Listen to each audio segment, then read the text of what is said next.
please don't forget to subscribe. I never thought one impulsive decision, to leave my door slightly open, would lead to the most unforgettable night of my life. Not just because of what happened, but because of what it awakened in me.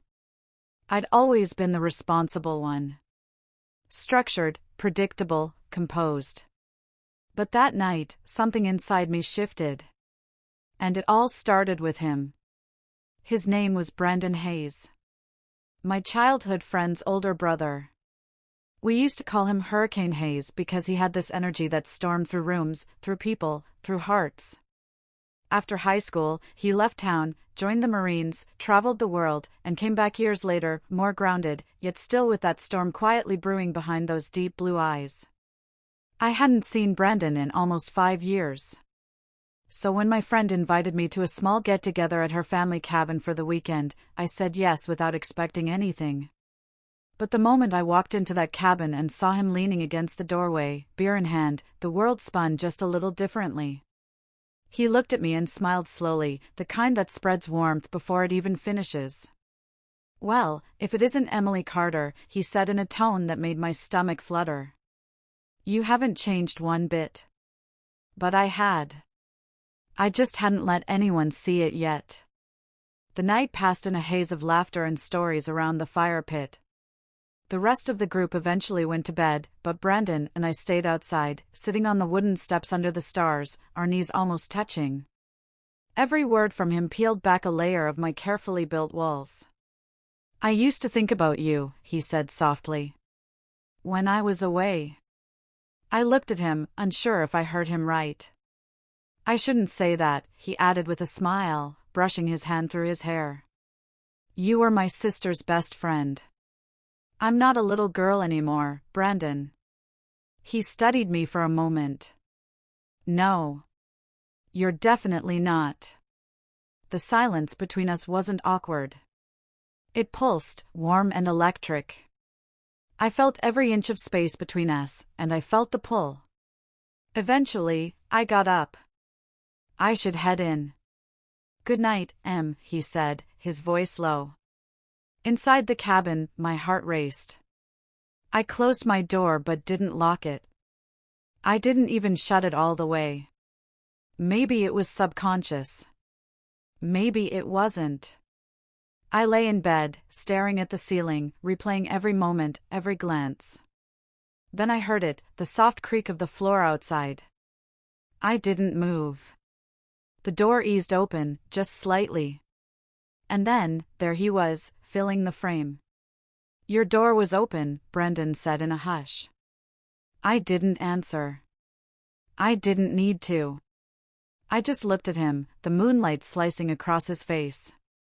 He stepped inside, closing the door gently behind him. And in that moment, the room wasn't quiet, it was roaring with tension, anticipation, longing. I sat up slowly as he moved closer. He didn't rush.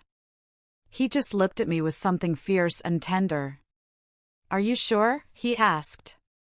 I nodded, heart thudding. "I already opened the door, Brendan." His lips touched mine, and it wasn't just a kiss, it was like releasing something I'd been holding for too long. His touch wasn't invasive, it was reverent, like he was memorizing every part of me with a hunger he'd buried for years. The heat in the room was suffocating and perfect. Every inch of his skin against mine felt like fire meeting oxygen. I melted under his hands, not just my body, but everything inside me. It wasn't just physical, it was connection, emotional combustion. And what shocked me the most was how natural it all felt. Like I had been waiting for this. For him. The night passed slowly, each moment stretched with quiet breathlessness and whispered words. He stayed until the first hint of dawn crept through the window.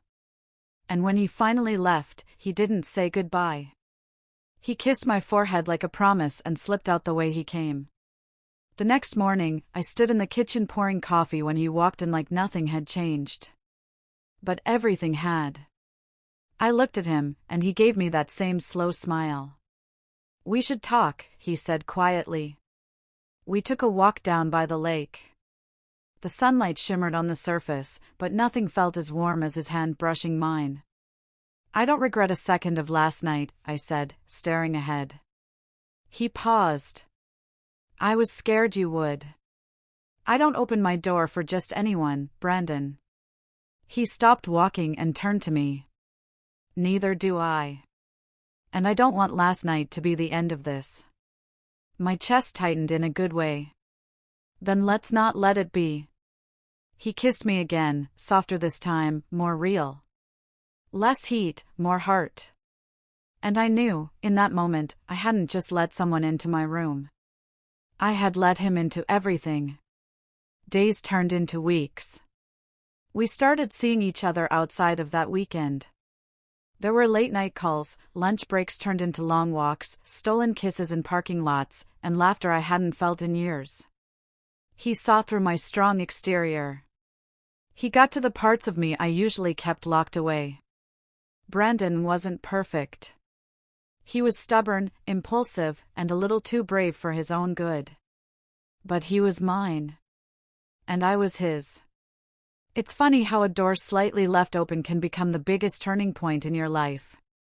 How someone can walk in so easily when you're finally ready to be seen, to be felt, to be loved. They say love happens when you least expect it. For me, it happened when I stopped guarding my heart so tightly. When I allowed the past to walk back in, older, wiser, and with a fire that still burned just for me. I don't know what the future holds. But I know this, the door will never be shut on Brandon again. And he'll never need to ask if he's welcome. Because now, he lives in every heartbeat, every breath, every quiet moment when the world is still, and I remember how it all began. With one choice. One open door. And one unforgettable night where his touch slipped into my deepest heart like it was meant to be there all along.